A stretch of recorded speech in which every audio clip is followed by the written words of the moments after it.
Assalamualaikum warahmatullahi wabarakatuh. Baiklah, di sini saya Egy Aleong, jurusan Komunikasi Penyiaran Islam, Fakultas Dakwah dan Komunikasi dengan NIM 1830 50 11 12. Baiklah, di sini saya akan menjelaskan tentang materi proposal mini sebagai dengan judul peran organisasi eksternal kemahasiswaan terhadap keterampilan berkomunikasi mahasiswa di kampus UIN Raden Patah, Palembang.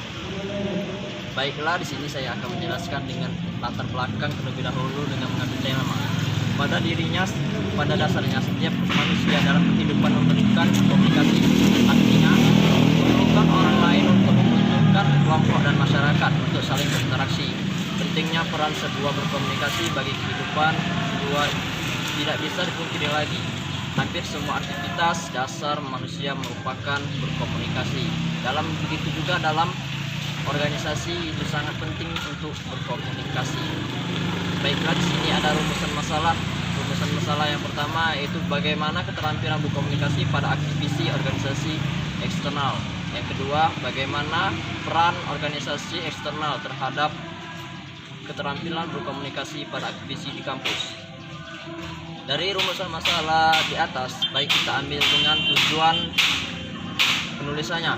Yang pertama yaitu untuk mengetahui bagaimana keterampilan berkomunikasi aktivisi organisasi eksternal di kampus UIN Raden Patah, Palembang. Yang kedua, untuk mengetahui bagaimana peran organisasi eksternal HMI terhadap keterampilan berkomunikasi para aktivis di kampus.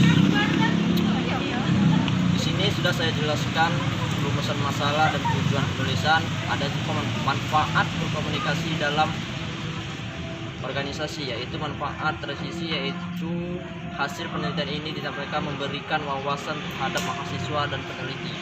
Yang kedua, manfaat aktivisi, yaitu hasil penelitian ini disampaikan dalam dijalankan sebagai masukan pihak tertentu. Dalam hal ini mahasiswa dan supaya menjadi bahan untuk referensi, menjadi bahan bencana bacaan untuk masyarakat. Bab kedua yaitu peran-peran dalam organisasi berkomunikasi.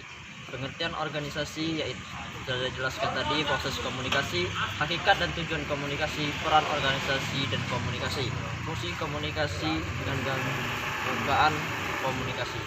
Yang pertama yaitu pengertian komunikasi. Istilah organisasi itu menunjukkan pada interaksi sosial dan namanya orang-orang kecenderungan sebagai kontrak arah pengaruhan terhadap komunikasi. Yang kedua yaitu proses komunikasi.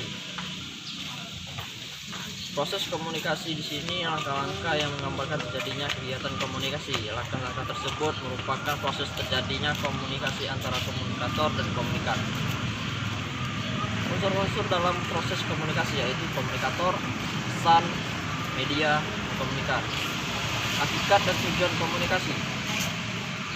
Komunikasi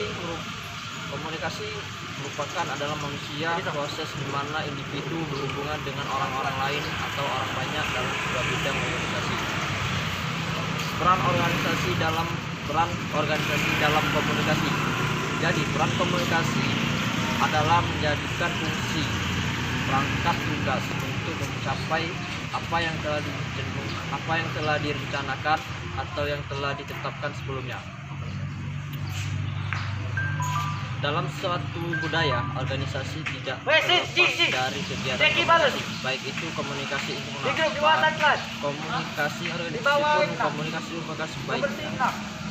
Fungsi komunikasi ialah ada beberapa komunikasi yaitu 5.